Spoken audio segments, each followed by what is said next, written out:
ಕಥೆ ಹೇಳುವೆ ನಾ ಕಥೆ ಹೇಳುವೆ. ಎಲ್ಲರಿಗೂ ನಮಸ್ಕಾರ. ನಾನು ನಿಮ್ಮ ಅಚ್ಯುತರಾವ್. ನನ್ನ ಚಾನಲ್ಗೆ ನಿಮ್ಮೆಲ್ಲರಿಗೂ ಸ್ವಾಗತ. ಕತೆ ಹೇಳುವೆ ನಾ ಕತೆ ಹೇಳುವೆ ಎನ್ನುವ ಶೀರ್ಷಿಕೆಯ ಅಡಿಯಲ್ಲಿ ಇಂದು ನಾವು ಅನಾಥ ಎಂತಕ್ಕಂಥ ಕಥೆಯನ್ನು ಕೇಳೋಣ. ನನ್ನ ಹೆಸರು ಮಂಜುನಾಥ ಅಂಥೇಳಿ. ಎಲ್ಲರೂ ನನ್ನನ್ನು ಮಂಜು ಅಂತ ಕರೀತಾರೆ. ನನ್ನ ತಂದೆ ತಾಯಿಯಂದಿರು ಲವ್ ಮ್ಯಾರೇಜ್ ಮಾಡಿಕೊಂಡಿದ್ದರು. ನಮ್ಮ ತಂದೆಯವರು ಎಲೆಕ್ಟ್ರಿಷಿಯನ್ ಆಗಿ ಕೆಲಸ ಮಾಡ್ತಾಯಿದ್ದರು.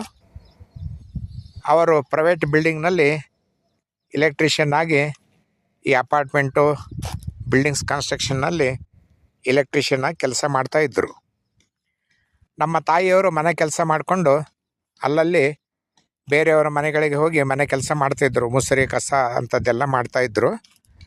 ನಮ್ಮ ತಂದೆ ತಾಯಿ ಮದುವೆ ಮಾಡಿಕೊಂಡು ಊರು ಬಿಟ್ಟು ಬಂದು ಈ ನಗರದಲ್ಲಿ ಅವರು ಜೀವನ ಸಾಗಿಸ್ತಾ ಇದ್ದರು. ಯಾಕಂದರೆ ನಮ್ಮ ತಂದೆ ತಾಯಿ ಲವ್ ಮ್ಯಾರೇಜ್ ಆಗಿರೋದ್ರಿಂದ ತಾಯಿಯವರ ಕಡೆಯವರಾಗಲಿ ತಂದೆಯವರ ಕಡೆಯವರಾಗಲಿ ಯಾರೂ ಬರ್ತಾ ಇರಲಿಲ್ಲ. ಮನೆಯಲ್ಲಿ ನಾವು ಮೂರು ಜನ. ನಾನು ಹೈಸ್ಕೂಲ್ ಓದ್ತಾ ಇದ್ದೇನೆ. 8ನೇ ಕ್ಲಾಸ್ ಈಗ ನಡೀತಾ ಇದೆ ನಂದು. ಒಂದು ದಿವಸ ನಮ್ಮ ತಂದೆಯವರು ಬಿಲ್ಡಿಂಗ್ನಲ್ಲಿ ಕೆಲಸ ಮಾಡ್ತಾ ಇರಬೇಕಾದ್ರೆ ಅವರು ಮೇಲಿಂದ ಮಾಡಿಗಳ ಒಂದು 10-12 ಅಂತಸ್ತು ಮಾಡಿ ಇತ್ತು. ಮೇಲಿಂದ ಕಾಲು ಜಾರಿ ಕೆಳಗಡೆ ಬಿದ್ದು ಪ್ರಾಣ ಕಳ್ಕೊಂಡ್ರು. ಆ ಮನೆಯ ಮಾಲೀಕರು ಅವರಿಗೆ 1 ಲಕ್ಷ ಪರಿಹಾರ ಕೊಟ್ಟರು. ಆ ಪರಿಹಾರ ತಗೊಳ್ಳಕ್ಕಂತೇಳಿ ನಾನು ನಮ್ಮ ತಾಯಿ ಹೋಗಿದ್ದೀವಿ ಮಾಲೀಕರ ಹತ್ರ. ಆ ಪರಿಹಾರ ತಗೊಂಡು ಹೊರಗೆ ಬರೋದ್ರೊಳಗೆ ಎಷ್ಟೋ ಜನ ಸಾಲಗಾರರು ನಮ್ಮನ್ನು ತಡೆ ಹಿಡಿದು ಆ ಎಲ್ಲವನ್ನು ತೆಗೆದುಕೊಂಡ್ರು. ಸಾಲ ಮಾಡಿದ್ದಾರೆ ನಿಮ್ಮ ಮನೆಯವರು ಅಂತೇಳಿ ನಮ್ಮ ತಾಯಿಯವ್ರಿಗೆ ಹೇಳಿ. ಹೀಗಾಗಿ 1 ಪೈಸೆನೂ ನಮ್ಮ ಕೈಗೆ ಹತ್ತಲಿಲ್ಲ. ಎಲ್ಲವೂ ಸಾಲಗಾರರ ಕೈ ಸೇರಿತು. ಇನ್ನೂ ಕೊಡಬೇಕು ದುಡ್ಡು, ಇನ್ನೂ ಕೊಡಬೇಕು ಅಂತೇಳಿ ಹಾಗೆ ಹೀಗೆ ಅಂಥೇಳಿ ಅವರು ಬರೆದಿರೋದೆಲ್ಲ ರೆಕಾರ್ಡ್ಗಳನ್ನು ತೋರಿಸಿ ನಮ್ಮ ತಾಯಿಯವ್ರ ಹತ್ರ ಹಣವನ್ನು 1 ಲಕ್ಷ ರೂಪಾಯಿ ತೆಗೆದುಕೊಂಡು ಹೊರಟು ಹೋದರು. ಹೀಗಾಗಿ ನಮ್ಮ ಕೈಯಲ್ಲಿ ಏನೂ ಕಾಸು ಇರಲಿಲ್ಲ. ಆದರೆ ನಮ್ಮ ತಾಯಿಯವ್ರಿಗೆ ಭಾಳ ಕಾಲದಿಂದ ಒಂದು ರೋಗ ಇತ್ತು. ಅವರಿಗೆ ಕ್ಯಾನ್ಸರ್ ವ್ಯಾಧಿ. ಭಾಳ ವರ್ಷಗಳಿಂದ ತೋರಿಸ್ತಾಯಿದ್ರು ನಮ್ಮ ತಂದೆಯವರು. ಅವ್ರಿಗೆಲ್ಲ ಪಾಪ ಔಷಧ ಅದೆಲ್ಲ ತಂದು ಕೊಡಿಸ್ತಾಯಿದ್ರು. ಆಮೇಲೆ ಕರೆಂಟ್ ಅದೆಲ್ಲ ಮಾಡಿಸ್ತಾಯಿದ್ರು ಕರ್ಕೊಂಡೋಗಿ. ಆದರೂ ಅವರು ಪಾಪ ಕಷ್ಟಪಟ್ಕೊಂಡು ಅಲ್ಲಿ ಇಲ್ಲಿ ಹಾಗೆ ಮನೆ ಕೆಲಸ ಮಾಡಿಕೊಂಡು ಇರ್ತಾಯಿದ್ರು. ಹೀಗೆ ಇರಬೇಕಾದ್ರೆ ಅವರಿಗೆ ಭಾಳ ಸೀರಿಯಸ್ ಆಗಿಬಿಡ್ತು. ಅವ್ರನ್ನ ನಾನು ಸರ್ಕಾರಿ ಆಸ್ಪತ್ರೆಗೆ ಕರ್ಕೊಂಡೋಗಿ ಸೇರಿಸಿದೆ. ಪಾಪ ಅಕ್ಕಪಕ್ಕದವರು ಬಂದು ಸಹಾಯ ಮಾಡಿದರು. ನೀನು ಚಿಕ್ಕವನು ಕಣೋ ಅಂತೇಳಿ ಪಾಪ ಪಕ್ಕದ ಮನೆ ಆಂಟಿ ಅವರು ಎಲ್ಲ ಬಂದು ನಮ್ಮ ತಾಯಿಯವ್ರಿಗೆ ಸಹಾಯ ಮಾಡಿ ಹಾಸ್ಪಿಟ್ಲಿಗೆ ಸೇರಿಸಿದರು. ಆದರೆ 1-2 ದಿವಸದಲ್ಲಿ ಅವರು ಇಹಲೋಕ ತ್ಯಜಿಸಿದರು. ಅವರು ಸಹ ಪ್ರಾಣ ಹೋಯ್ತು ಅವ್ರದ್ದು. ಹೀಗಾಗಿ ನನಗೆ ಯಾರೂ ಇಲ್ದಂಗೆ ಆಯಿತು. ನಾವೊಂದು ಚಿಕ್ಕ ಮನೆಯಲ್ಲೇ ಬಾಡಿಗೆ ಇದ್ದೆವು. ಆ ಬಾಡಿಗೆ ಮಾಲೀಕರು ಅಲ್ಲಿ ಇರ್ತಿರಲಿಲ್ಲ, ಬೇರೆ ಕಡೆ ಇರ್ತಾಯಿದ್ರು. ಅವ್ರು ತಿಂಗಳಿಗೊಮ್ಮೆ ಬಂದು ನಮ್ಮ ಬಾಡಿಗೆನ ತೆಗೆದುಕೊಂಡು ಹೋಗ್ತಾಯಿದ್ರು. ಆದರೆ ಸುಮಾರು ಒಂದು 3-4 ತಿಂಗಳಿಂದ ಬಾಡಿಗೆ ಕಟ್ಟಿರಲಿಲ್ಲ. ಭಾಳ ಅನಾನುಕೂಲ ಇತ್ತು ಮನೆಯಲ್ಲಿ. ಸಾಲಗಾರರ ಕಾಟ ಬೇರೆ. ನಮ್ಮ ತಂದೆಯವರು ಭಾಳ ಪಾಪ ಕಷ್ಟಪಟ್ಟು ಕೆಲಸ ಮಾಡ್ತಾಯಿದ್ರು. ನಮ್ಮ ತಾಯಿಯವರ ರೋಗಕ್ಕಾಗಿ ಎಷ್ಟೋ ಖರ್ಚು ಮಾಡಿದ್ರು, ಸಾಲ ಮಾಡಿದ್ರು. ಹೀಗಾಗಿ ಮನೆ ಮಾಲೀಕರು ಬಂದು ಏನಪ್ಪ ಮಂಜು, ತಾಯಿನೂ ಇಲ್ಲ ತಂದೆನೂ ಇಲ್ಲ, ಈಗ ಸುಮಾರು ಒಂದು 4 ತಿಂಗಳದ್ದು ಬಾಡಿಗೆ ಕೊಡಬೇಕು ನೀವು, ನಿನ್ನ ಕೈಲಿ ಏನಾಗುತ್ತೆ ಕೊಡಲಿಕ್ಕೆ, ನೀನು ಇನ್ನು 2-3 ದಿವಸದಲ್ಲಿ ಖಾಲಿ ಮಾಡಿ ಹೊರಟು ಹೋಗು ಅಂತೇಳಿ ಹೇಳಿದರು. ಆಮೇಲೆ 3ನೇ ದಿವಸಕ್ಕೆ ಕೆಲವು ಜನ ಬಂದು ನನ್ನ ಸಾಮಾನೆಲ್ಲ ಹೊರಗಡೆ ಹಾಕಿದರು. ಇರೋದೇ ಕೆಲವು ಪಾತ್ರೆಗಳು, ನಮ್ಮ ತಾಯಿ ಬಟ್ಟೆ, ನಮ್ಮ ತಂದೆಯವ್ರ ಬಟ್ಟೆ, ನಂದು ಒಂದು ಬ್ಯಾಗ್ ಇತ್ತು, ಸ್ಕೂಲ್ ಬ್ಯಾಗು, ಪುಸ್ತಕಗಳು ಅವನ್ನೆಲ್ಲ ಹೊರಗೆ ಎತ್ತಿ ಹಾಕಿ ಮನೆ ಬೀಗ ಹಾಕಿಬಿಟ್ರು. ಅಕ್ಕಪಕ್ಕದವ್ರು ಏನು ಮಾಡ್ತಾರೆ, ಅಲ್ಲ ಕಣೋ ಏನೋ ಹೀಗಾಯ್ತಲ್ಲ ಅಂಥೇಳಿ ಪಾಪ ಅವರು ನೊಂದ್ರಷ್ಟೇ. ಏನೋ ಒಂದು 2 ದಿವಸ 3 ದಿವಸ ಏನೋ ನನಗೆ ಆಹಾರ ಅದು ಕೊಟ್ಟರು, ಬಂದು ತಿಂದ್ಕೊಂಡು ಹೋಗ್ತಾ ಇದ್ದೆ. ಇರಲಿಕ್ಕೆ ಏನು ಮಾಡಬೇಕು, ಅದಕ್ಕಾಗಿ ನಾನೇನು ಮಾಡಿದೆ, ನಮ್ಮ ಪಾತ್ರೆ ಎಲ್ಲ ಹೊರಗೆ ಹಾಕಿದ್ರಲ್ಲ ಅವುಗಳನ್ನೆಲ್ಲ ಮಾರಿಬಿಟ್ಟಿದ್ದೆ ನಾನು. ಆ ಪಾತ್ರೆಗಳು, ನನ್ನ ಪುಸ್ತಕಗಳು, ದುಡ್ಡು ಬೇಕಲ್ಲ ಖರ್ಚಿಗೆ. ಹೀಗಾಗಿ ಭಾಳ ಕಷ್ಟ ಆಗ್ತಾಯಿತ್ತು ನನಗೆ. ಹೀಗಾಗಿ ಮಾರಿಬಿಟ್ಟು ಇನ್ನು ಆ ಬೀದಿ ನಮ್ಮ ಕೇರಿ ಏನಿರುತ್ತಲ್ಲ ಅದನ್ನು ಬಿಟ್ಟು ಹೊರಟು ಬಿಟ್ಟೆ. ಯಾರು ನೋಡ್ಕೊಳ್ತಾರೆ, ಅವ್ರಿಗೆಲ್ಲ ಬಡವರೇ ಇದ್ದರು ಅಲ್ಲೆಲ್ಲ, ಸ್ಲಮ್ ಏರಿಯಾ ಅದು. ಹೀಗಾಗಿ ನಾನು ಮನೆ ಬಿಟ್ಟು ಹೊರಟೆ, ಅನಾಥನಾಗಿಬಿಟ್ಟೆ. ಯಾರೂ ಇಲ್ಲ ನನಗೆ, ನಮ್ಮ ತಂದೆಯವ್ರ ಕಡೆ ಇಲ್ಲ, ತಾಯಿಯವ್ರ ಕಡೆಯೂ ಇಲ್ಲ, ನನಗೆ ಯಾರು ಹೇಳೋರಿಲ್ಲ ಕೇಳೋರಿಲ್ಲ. ಆ ಸ್ವಲ್ಪ ದುಡ್ಡು ಬಂದದ್ದನ್ನು ಅಲ್ಲಿ ಇಲ್ಲಿ ತಿನ್ಕೊಂಡು, ಹೇಗೋ ದೇವಸ್ಥಾನದಲ್ಲಿ ಪ್ರಸಾದ ಕೊಡ್ತಾಯಿದ್ರು ಅದನ್ನು ತಿನ್ಕೊತಿದ್ದೆ, ಎಲ್ಲಿ ಬೇಕಲ್ಲಿ ಮಲ್ಕೊತಿದ್ದೆ. ಆ ದೇವಸ್ಥಾನಗಳಲ್ಲಿ ಮಲ್ಗೋದು, ಬಸ್ ಸ್ಟ್ಯಾಂಡ್ನಲ್ಲಿ ಮಲ್ಕೊಳ್ಳೋದು. ಹೀಗೆ ಒಂದು ದಿವಸ ಬಸ್ ಸ್ಟ್ಯಾಂಡ್ನಲ್ಲಿ ಮಲ್ಕೊಂಡಿದ್ದೆ. ಬೆಳಗಿನ ಜಾವ ಸುಮಾರು 4 ಗಂಟೆ ಆಗಿರ್ಬೋದು. ಬಂದು ಪೊಲೀಸರೆಲ್ಲ ಎಬ್ಬಿಸ್ಬಿಟ್ರು. ಅಲ್ಲಿ ಏನೋ ಆಗಿತ್ತಂತೆ, ಏನೋ ಗಲಾಟೆ, ಯಾರ್ದೋ ಪಿಕ್ ಪಾಕೆಟು ಏನೋ ಕಳವಾಗಿತ್ತಂತೆ. ಅವನ್ನೆಲ್ಲ ಪೊಲೀಸ್ ಕರ್ಕೊಂಬಂದು ಎಲ್ಲರನ್ನೂ ಓಡಿಸ್ಬಿಟ್ರು. ನಡೀರು ಅಂತೇಳಿ ಎಲ್ಲರಿಗೂ ಚೆಕ್ ಮಾಡಿದರು. ನಾನು ಹುಡುಗ ಅಲ್ಲ, ಓಡು, ಇಲ್ಲೇನು ಮಾಡ್ತೀಯ ಅಂತೇಳಿ ಓಡಿಸಿಕೊಳ್ಳೆ ನಾನು ಆ ಬಸ್ ಸ್ಟ್ಯಾಂಡ್ಲಿಂದ ಹೊರಗಡೆ ಬಂದೆ. ಬರಬೇಕಾದ್ರೆ ಜೋರಾಗಿ ಮಳೆ, ಗಾಳಿ, ಮಿಂಚು, ಗುಡುಗು, ಜೋರು ಮಳೆ ಪ್ರಾರಂಭ ಆಯಿತು. ಏನು ಮಾಡಬೇಕು, ಬೀದಿ ಸುತ್ಕೊಂಡು ಹೋಗ್ತಾ ಇದ್ದೆ ನಾನು. ಹಾಗೆ ಅಲ್ಲಿ ಒಂದು ನೋಡಿದರೆ ಆ ಒಂದು ಮನೆ ಗೇಟ್ ತೆಗೆದಿತ್ತು ಸ್ವಲ್ಪ. ನನಗನ್ನಿಸ್ತು ಇಲ್ಲೇ ಹೋಗಿರೋದು ತುಂಬ, ಮಳೆ ಬೇರೆ ಬರ್ತಾ ಇದೆ ಅಂಥೇಳಿ ಆ ಗೇಟ್ನ ಒಳಗೆ ನುಗ್ಗಿದೆ. ದೊಡ್ಡದಾದ ವರಾಂಡ ಒಳಗಡೆ ಹೋದೆ. ಆ ಕಟ್ಟೆ ಮೇಲೆ ಒಂದು ಮೂಲೆಯಲ್ಲಿ ಹಾಗೆ ಕೂತ್ಕೊಂಡೆ. ಯಾರೂ ಇರಲಿಲ್ಲ, ಕರೆಂಟ್ ಬೇರೆ ಹೋಗಿತ್ತು, ಮಿಂಚು ಬರ್ತಾಯಿತ್ತು. ಆ ಮಿಂಚಿನ ಬೆಳಕಿನಲ್ಲಿ ಹೋಗಿ ನಾ ಕಟ್ಟೆ ಮೇಲೆ, ಹೊರಗಡೆ ಕಟ್ಟೆ ಇರುತ್ತಲ್ಲ ಆ ವರಾಂಡ, ಆ ಕಟ್ಟೆ ಮೇಲೆ ಹಾಗೆ ಕೂತ್ಕೊಂಡೆ ಮೂಲೆಯಲ್ಲಿ. ನಿದ್ದೆಗೆ ಹೋಗಿಬಿಟ್ಟೆ. ನಿದ್ದೆ ಹತ್ತು ಸುಮಾರು 6:30-7 ಗಂಟೆ ಸುಮಾರು. ಒಬ್ಬರು ಬಂದು ಆ ಕೋಲು ತೊಗೊಂಡು ನನಗೆ 1-2 ಏಟು ಹಾಕಿದ್ರು. ತಿವಿದು ಎಬ್ಸಿರಿ, ಹೇಳೋ ಅಂಥೇಳಿ. ನಾನು ಗಾಬರಿಯಾಗಿ ಎದ್ದೆ. ನೋಡ್ತೀನಿ ಬೆಳಕು ಹರಿದಿದೆ, ಜನ ಎಲ್ಲ ಓಡಾಡ್ತಾ ಇದ್ದಾರೆ. ಆಮೇಲೆ ಕೆಲವೊಂದು ಜನ ಎಲ್ಲ ಬಂದಲ್ಲಿ ಮುತ್ಕೊಂಡಿದ್ದಾರೆ. ಒಂದು 5-6 ಜನ ಸುತ್ತ ಮನೆ ಅಲ್ಲಿ ಇಲ್ಲಿ ಪಕ್ಕಕ್ಕೆ ಕಾಂಪೌಂಡ್ ಇತ್ತು. ಕಾಂಪೌಂಡ್ ಒಳಗೆ ಬಂದು ಎಬ್ಸಿ, ಏನು ಮಾಡ್ತಾ ಇದೀಯ ನೀನು ಅಂಥೇಳಿ ಜೋರಾಗಿ ಕೂಗಿ 1-2 ಏಟು ಹಾಕಿದರು. ಇಲ್ಲ ಸಾರ್, ನನಗೆ ಯಾರೂ ಇಲ್ಲ, ತಾಯಿ ಇಲ್ಲ, ತಂದೆ ಇಲ್ಲ, ನಾನೊಬ್ಬ ಅನಾಥ, ಬೀದಿ ಅಲಿತಾ ಇದ್ದೆ. ಏನೋ ಸಾರ್, ಬೆಳಗ್ಗೆ ಬಸ್ ಸ್ಟ್ಯಾಂಡ್ನಲ್ಲಿದ್ದೆ, ಬೈದು ಕಳಿಸಿದ್ರು. ನಿದ್ದೆ, ಏನೋ ಮಳೆ ಜೋರಾಗಿ ಬರ್ತಾಯಿತ್ತು. ನಾನು ಅದಕ್ಕೆ ಕಾಂಪೌಂಡ್ ಒಳಗಡೆ ಬಂದು ಇಲ್ಲಿ ಕಟ್ಟೆ ಮೇಲೆ ಹಿಂಗೆ ಕೂತ್ಕೊಂಡಿದ್ದೆ. ಹಂಗೆ ನಿದ್ದೆ ಬಂದುಬಿಡ್ತು, ಹಿಂಗೆ ಮಲ್ಕೊಂಡಿದ್ದೀನಿ ಇಲ್ಲಿ. ಸುಳ್ಳು ಹೇಳ್ತೀಯೇನೋ ನೀನು, ರಾತ್ರಿ ಎಲ್ಲ ಏನು ಮಾಡಿದ್ದೀನಿ ನೀನು ಗೊತ್ತೇನೋ ಅಂತಂದು. ಸಾರ್, ನನಗೇನು ಗೊತ್ತಲ್ಲ. ಅವಾಗ ಏನಾಗಿತ್ತು ಅಂದರೆ, ಪೊಲೀಸರು ಬಂದ ಕಾರಣ ಆ ಮನೆ ಕಳವಾಗಿತ್ತು. ನಾನು ಹೋಗೋದ್ರೊಳಗೆ ಕಳ್ಳರು ನುಗ್ಗಿ ಕಳವು ಮಾಡ್ಕೊಂಡು ಹೊರಟೋಗಿದ್ದರು. ಆ ಮನೆಯಲ್ಲಿ ಒಂದು ಅಜ್ಜಿ ಇತ್ತು, ದೊಡ್ಡದ ಮನೆ ಅದು. ಅಜ್ಜಿ ಗಂಡ ತೀರ್ಕೊಂಡಿದ್ದ, ಅಜ್ಜ ಇರಲಿಲ್ಲ, ಒಬ್ಬ ಮಗ ಅಂತೆ. ಅವನು ಬೇರೆ ದೇಶದಲ್ಲಿ, ಅಮೇರಿಕಾದಲ್ಲಿ ಕೆಲಸ ಮಾಡ್ಕೊಂಡಿದ್ದಂತೆ, ಸಾಫ್ಟ್ವೇರು. ಆ ತಿಂಗಳಿಗೆ ದುಡ್ಡು ಕಳಿಸ್ತಾ ಇದ್ದಂತೆ. ಆವಾಗ ಬಂದು ಹೋಗ್ತಾ ಇದ್ದ. ಆ ಅಜ್ಜಿ ಒಬ್ಬಳೇ ಇರ್ತಿದ್ಲು ಮನೆಯಲ್ಲಿ. ಮನೆ ಕೆಲಸ ಮಾಡೋ ಆಳು ಬೆಳಗ್ಗೆ ಬಂದು ಅವಳಿಗೆಲ್ಲ ಪಾಪ ಅಜ್ಜಿಗೆ ಏನೇನು ಬೇಕೆಲ್ಲ ಮಾಡಿಟ್ಟು ಸಾಯಂಕಾಲ 8 ಗಂಟೆಗೆ ಹಂಗೆ ಊಟ ಗೀಟ ಮಾಡಿಸಿ ಮಲಗಿಸಿ ಹೊರಟೋಗ್ಬಿಡ್ತಿದ್ಲಂತೆ. ಹೀಗಾಗಿ ಅಜ್ಜಿ ಒಬ್ಬಳೇ ಇದ್ಲು ಮನೆಯಲ್ಲಿ. ಇವ್ರಿಗೆಲ್ಲ ಗೊತ್ತಾಗಿರ್ಬೇಕು, ಕಳ್ಳರಿಗೆ ನುಗ್ಗಿದ್ದಾರೆ. ಒಳಗಡೆ ಬೇಜಾನ್ ದುಡ್ಡು, ಬಂಗಾರ, ವಸ್ತ್ರ, ಒಡವೆ ಏನೇನಿತ್ತು ಎಲ್ಲ ದೋಚ್ಕೊಂಡು ಹೋಗ್ಯಾರೆ. ಆ ಅಜ್ಜಿ ಅಡ್ಡ ಹೋಗಿದೆ.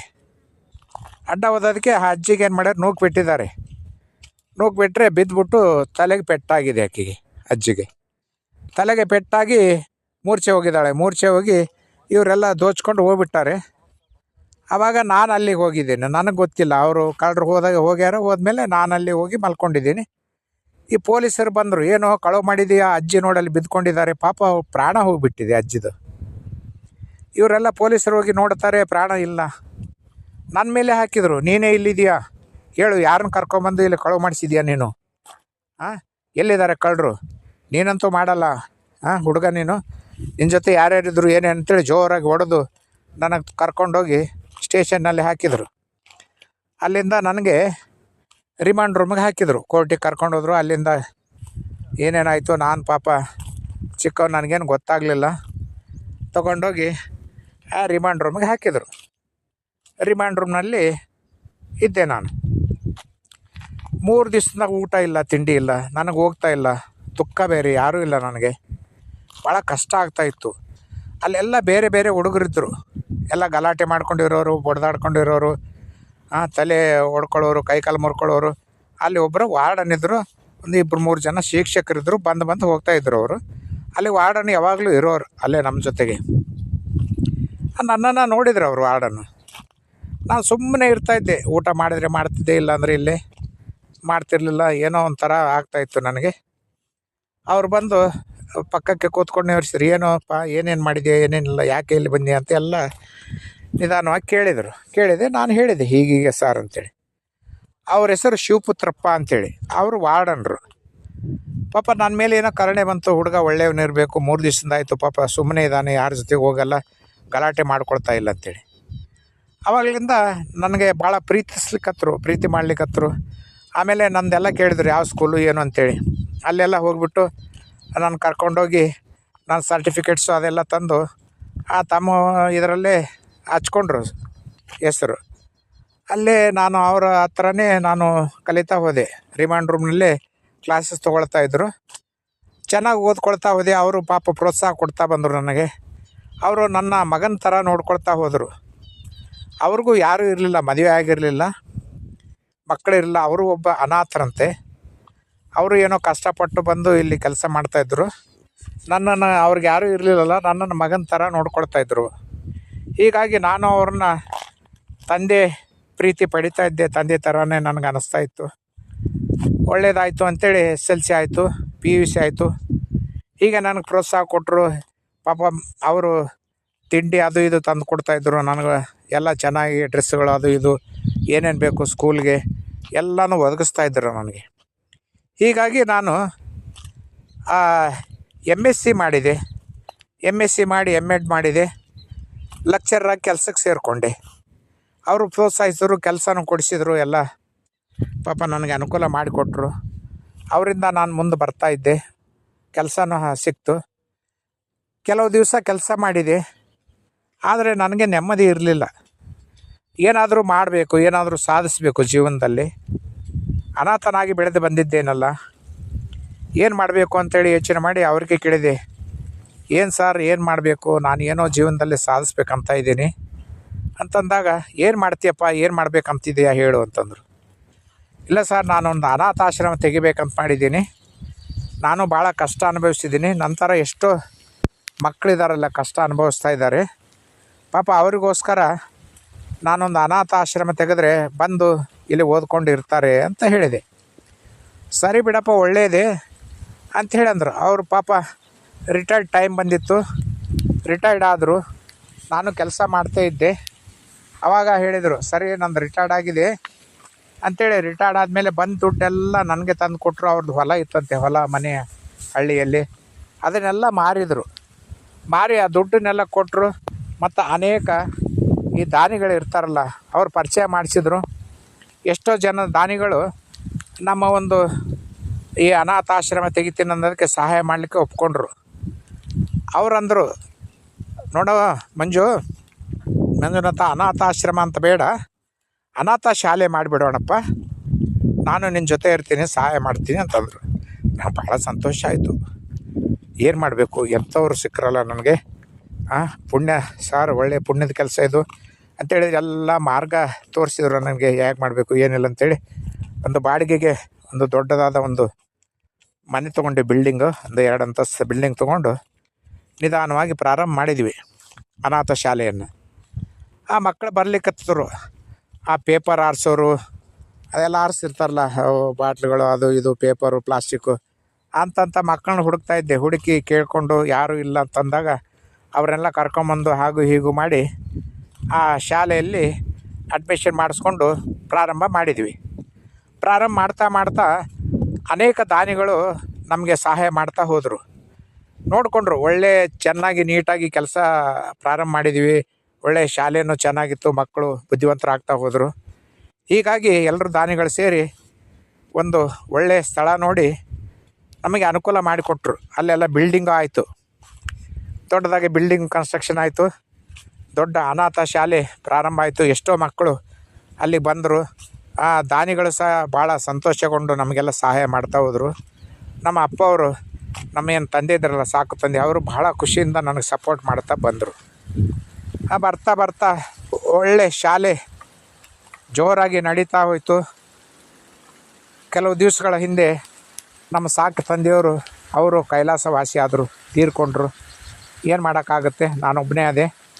ಆದರೆ ಅಷ್ಟೊತ್ತಿಗೆ ಮಕ್ಕಳೆಲ್ಲ ಬೆಳೆದು ದೊಡ್ಡವರಾಗಿದ್ದರು. ಎಷ್ಟೋ ಹುಡುಗರು ಒಳ್ಳೆಯ ಎಜುಕೇಷನ್ ತೊಗೊಂಡ್ರು, ಇಂಜಿನಿಯರ್ಗಳಾದರು, IAS ಆಫೀಸರ್ ಆದರು, IPS ಆಫೀಸರ್ಗಳಾದರು. ಅವರೆಲ್ಲ ನಮ್ಮ ಶಾಲೆಗೆ ದಾನಿಗಳಾಗಿದ್ದಾರೆ. ನಮ್ಮ ಶಾಲೆಯನ್ನು ಇನ್ನೂ ಉನ್ನತೀಕರಣಕ್ಕೆ ಏರಿಸಿದ್ದಾರೆ. ಒಳ್ಳೆಯ ಇದು ಅನಾಥ ಶಾಲೆ ಅಂತೇಳೇ ಸುತ್ತ ನಮ್ಮ ರಾಜ್ಯದಲ್ಲದೆ ಸುತ್ತಮುತ್ತ ಹೆಸರುವಾಸಿ ಆಯಿತು. ನನಗೆ ಭಾಳ ಸಂತೋಷ ಆಯಿತು. ನಾನು ಅನಾಥನಾದೆ, ಆದರೆ ಎಷ್ಟೋ ಮಕ್ಕಳಿಗೆ ನಾನು ಆಶ್ರಯ ಕೊಟ್ಟೆ. ನನ್ನ ಸಾಕು ತಂದೆಯವರು ನನಗೆ ಸಹಾಯ ಮಾಡಿದರು. ದಾನಿಗಳು ಸಹಿತ ಈಗಲೂ ಸಹಾಯ ಮಾಡ್ತಾಯಿದ್ದಾರೆ. ನಮ್ಮಲ್ಲಿ ಓದಿರ್ತಕ್ಕಂಥ ವಿದ್ಯಾರ್ಥಿಗಳು ಸಹಿತ ಆವಾಗವಾಗ ಬಂದು ನಮ್ಮ ಕಷ್ಟ ಕಾಲದಲ್ಲಿ ನಿಂತು ಸಹಾಯ ಮಾಡ್ತಾ ಇರ್ತಾರೆ. ಹೀಗಾಗಿ ನಾನು ಅನಾಥನಾದೆ. ಅನಾಥಾಶ್ರಮ ತೆಗೆದರು ನನ್ನನ್ನು ಎಲ್ಲರೂ ಅನಾಥ ಮೇಷ್ಟ್ರು ಅಂತೇಳಿ ಕರೀತಾ ಇರ್ತಾರೆ. ಹೀಗೆ ಎಲ್ಲರಿಗೂ ಅನುಕೂಲ ಮಾಡಿಕೊಟ್ಟು ಜೀವನದಲ್ಲಿ ಏನೋ ಸಾಗಿಸ್ಬೇಕಂತಕ್ಕಂಥದ್ದನ್ನು ಒಂದು ಛಲದಿಂದ ನಾನು ಸಾಧನೆ ಮಾಡಿದೆ. ನನಗೆ ಬಹಳ ಸಂತೋಷ ಆಗಿದೆ. ಎಷ್ಟೋ ವಿದ್ಯಾರ್ಥಿಗಳಲ್ಲಿ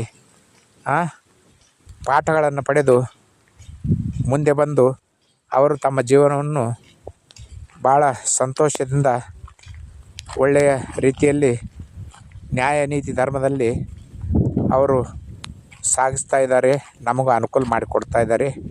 ಹೀಗೆ ನಾನು ಅನಾಥನಾದೆ. ಅನಾಥಾಶ್ರಮ ಅನಾಥ ಶಾಲೆ ತೆಗೆದು ಎಲ್ಲರಿಗೂ ಅನುಕೂಲ ಮಾಡಿಕೊಟ್ಟು ಇಲ್ಲೇ ನಾನು ಕೆಲಸ ಮಾಡ್ತಾ ಇದ್ದೇನೆ.